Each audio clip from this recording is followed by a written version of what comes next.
Ano po bang paghahanda ang inyong ginawa sa paparating na bagyong Yolanda? Simple naman ang aming paghahanda.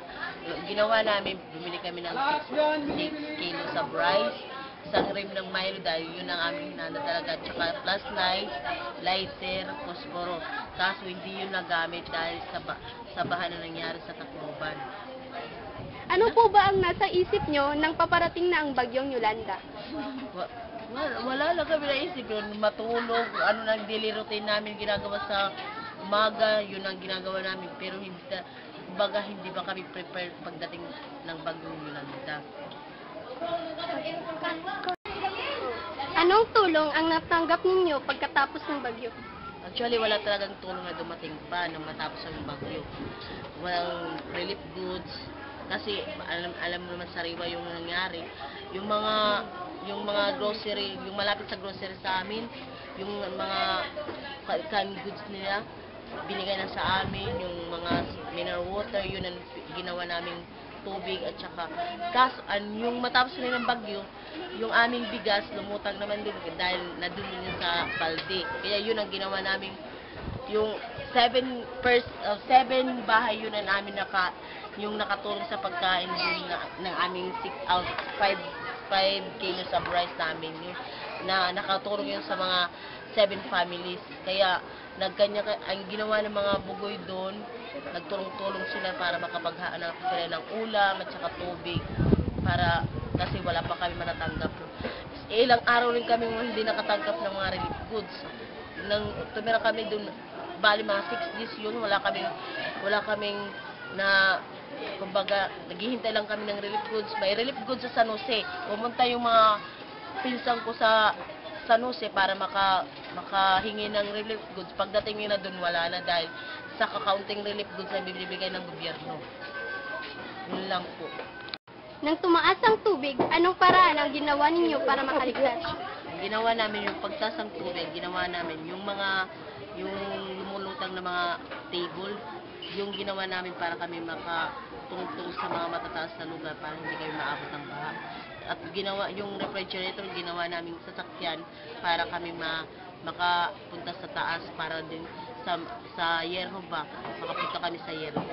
Pero hindi yun nakakatulong minsan dahil sa lakas ng ulan, pati yung yerho nasisira, pati yung mga na ginagawa naming tugtungan na nababasa rin kami, kaya hindi applicable na yung ginamit namin. Kaya ginamit namin yung container at saka yung takip ng styrofoam. Yun. Dahil sa likod ng aming bahay, may van na tumalsik. Kaya yung mga bagong styrofoam na nadagsa sa aming bahay. Kaya yung styrofoam, gamit yun. Doon ko nilagay aking anak. At saka yung kapitbahay na 1 month namin na nilang baby, yun ang ginawang protection sa kanya. Kumbaga, there's an angel behind this styrofoam. Kaya yung bata na buhay. Ano ang inyong ginawa para makaligtas sa bagyo? Ang ginawa talaga namin para kami makaligtas sa bagyo, yung tumakbo kami pataas dahil may second floor kaming bahay. Yun ang ginawa namin. Pero hindi pa kami ligtas nun. Baka nababahala kami, baka umapaw pa yung tubig at saka baka kami mamatay sa baha. Anong oras po ba ninyo naramdaman na papataas na ang tubig? Nang yung naramdaman namin yung tubig, exact mga 8 yata yun. Dahil yung mga 7 pa lang, malakas pa yung hangin, ulan, at saka hindi pa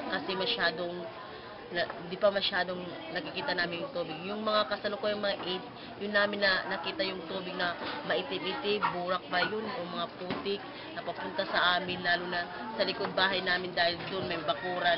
Nakita namin yung itim-itim yung tubig. Lalo na nung tumatakbo kami pataas, yun nakita namin yung gaano kalalim, gaano kaitim yung tubig. Mga gabi po ba yun or umaga? Umaga. Maaari niyo po bang ikwento ang nangyari sa Tacloban? Ang magkikwento ko sa nangyari sa Tacloban, kung ang pag-picture nyo ng Tacloban nun ay masaya, maganda, ngayon kalulus-tulus sa nangyari sa Tacloban dahil sa bagyong Yolanda. Inagupit talaga ng bagyong Yolanda ang Tacloban. Sa tingin nyo makakabangon pa ba yung Tacloban. Many years talaga babangon yung Tacloban dahil sa daming patay, lalo nang nagkaroon ng storm surge. Yung tubig talaga yung nakapatay sa mga tao. Yung hangin layo at ulan, hindi talaga mababawasan tao, kung lang ang mamamatay. Kaso, tubig talaga ang, kumbaga, tubig yung dahilan kaya marami ang namatay. Magandang umaga po sa inyong lahat. Nandito po tayo ngayon sa San Fernando Central School kung saan isa sa mga paaralan na ginawang evacuation center ng mga nakatira sa baybayin ng Magallanes. Kitang-kita nyo naman po ang nagawang pinsala ng bagyong Yolanda. Sa ngayon po ay maghanap po tayo ng isang tao na pwede nating matanungan.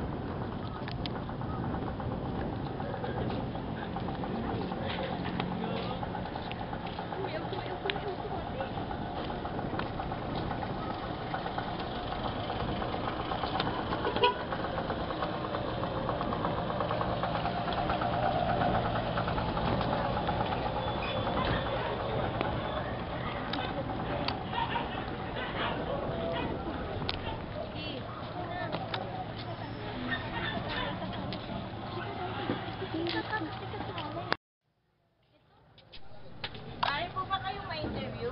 Oo. Ano pong pangalan nyo? TM Queen.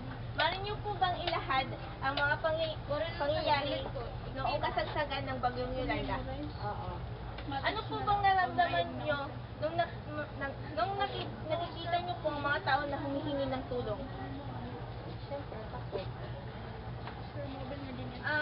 Mayroon po bang nasugatan o nawala po sa pamilya nyo? Wala.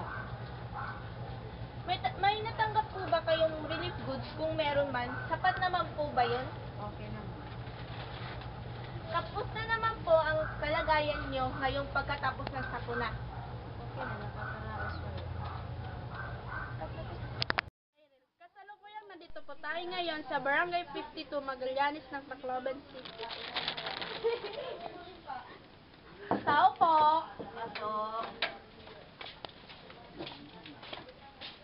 Ate, pwede po ba kayong interviewin sa karanasan nyo nung kasagsagan ng bagyong Yolanda? Opo, saan kayong school? Sama National School po. Katbalugan. Opo. Ano po ba ang una ninyong ginawa nung narinig nyo ang storm surge? Para akong natakot kasi ngayon ko lang narinig yun. Sino po ba ang unang nagsabi sa inyo sa inyong lumikas na po? Yung chairman namin dito sa Barangay 52. Naniwala po ba kayo sa kanya? Oo, siyempre. Barangay chairman siya dito sa amin. Saan po kayo nag-evacuate? Sino-sino po ba ang kasama mo? Nag-evacuate kami doon sa bahay mismo ni chairman. Tapos yung kasama ko, yung 3 kong apo, at saka yung 1 kong manugang. Nung kasagsagan ng bagyo, lumikas po ba kayo o tumigil lang kayo sa bahay na ito? Lumipat kami agad doon sa bahay ni chairman. Ano po ba ang ginawa nyo nung tumaas na po ang tubig? Natakot ako kasi ngayon ko lang yun nakita ang tubig. Inaasahan nyo po ba tumaas ng ganon ang tubig? Bakit? Hindi naman. Bakit? Kasi hindi ko naintindihan yung sinasabi nilang storm surge. Oo, kasi ngayon ko lang narinig yun. Paano ka babangon pagkatapos ng mga nangyari? Babangon tayo kasi ang manok nga nabubuhay sa 2 lang kamay at walang hindi katulad ng isip ng tao. Kaya tayo pa kaya na hindi mag-iisip ng mabuti para tayo babangon. Sa ganun lang naman nangyayari. Ang patay hindi na babangon pero yung buhay babangon pa rin. Maraming salamat. Maraming salamat po sa pakikinig. Ako po si Maria Ethel Uy nag-uulat. Katbalogan News.